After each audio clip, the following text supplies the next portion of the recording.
কয়েকদিন আগেই তারা তাদের মাকে হারিয়েছে। চিকিৎসার জন্য সব বিক্রি করেও তাকে বাঁচানো যায়নি। ভিটে মাটি, জমি জমা সব শেষ। আজ তারা দাঁড়িয়ে আছে একটা শূন্য উঠানে। তাই নতুন ঠিকানার খোঁজে গ্রাম ছেড়ে শহরের পথে হাঁটছে তারা। শহরে এসে বুঝল এখানে কেউ কাউকে চেনে না। সবাই ব্যস্ত, সবাই নিজের মতো। ক্ষুধায় পেট ব্যথা করছে ছেলেদের, তবুও তারা বাবার হাত শক্ত করে ধরে আছে।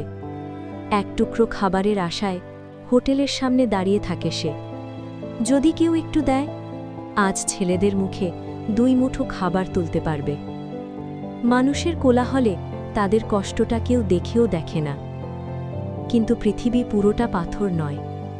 একটা ছোট্ট দয়া, একটু স্নেহ হয়তো কারোর পুরো দিনটাই বদলে দিতে পারে। আমরা প্রতিদিন এমন অনেক ক্ষুধার্ত প্রাণী দেখি। আজ যদি পারেন 1 মুঠো খাবার দিন, মানবতা হারাবেন না।